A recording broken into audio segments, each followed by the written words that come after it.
চলচ্চিত্র যে শিল্পটা, সেই শিল্পটা ক্ষতিগ্রস্ত হচ্ছে। আমরা চাই আমাদের এই চলচ্চিত্র শিল্পটা আরো উন্নত হোক এবং সিনেমাগুলো ভালো কাহিনী দিয়ে তৈরি হোক, যেন দেশ এবং দশজন দেখে আনন্দ পায়।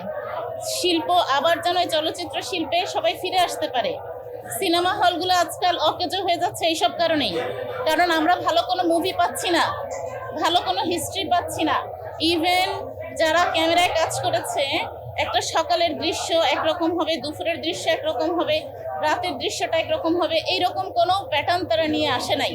তারা মানে তাদের আলোকসজ্জার সমস্যা, তাদের ক্যামেরাম্যানদের সমস্যা, হ্যাঁ, তারপরে তাদের যে মেকআপ ম্যান, এগুলোও সমস্যা। আমি ছবিটা দেখেছি জাস্ট সবকিছু মিলিয়ে, কারণ ছোট থেকে আমি এফটিসিতে যে এসে অভ্যস্ত, এফটিসির কাহিনীগুলো দেখে আমি অভ্যস্ত, কিন্তু বর্তমানে বোঝা যাচ্ছে সেই অবস্থা নাই। শেষ কথা হচ্ছে আপনি শাকিব খানের আগেও ছবি দেখছেন, এখনো ছবি দেখছেন, আপনার টাকাটা কি বৃথা গেছে কিনা? হ্যাঁ, আমার টাকাটা বৃথা গেছে, সময়টা বৃথা গেছে।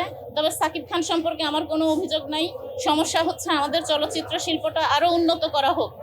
কি বলবেন, মানে যে বানাইছে সিনেমাটা তাকে? হ্যাঁ, তাকে নিয়ে আমি বলতে চাচ্ছি যে ভালো গল্প নিয়ে সিনেমা তৈরি করা হোক, ভালো ক্যামেরাম্যান দিয়ে সিনেমা তৈরি করা হোক, ভালো আলোকসজ্জা এবং ভালো মেকআপম্যান দিয়ে সব কিছু কমপ্লিট করা হোক।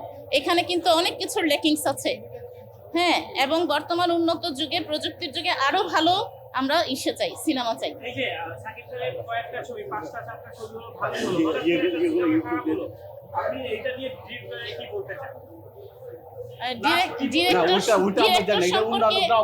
ডিরেক্টর সম্পর্কে আমার বলার কথা তো আমি বলেই দিয়েছি যে না, আমি টাকা ফেরত চাই না। আমি তো আগে জানতাম না যে সিনেমাটা এমন হয়েছে।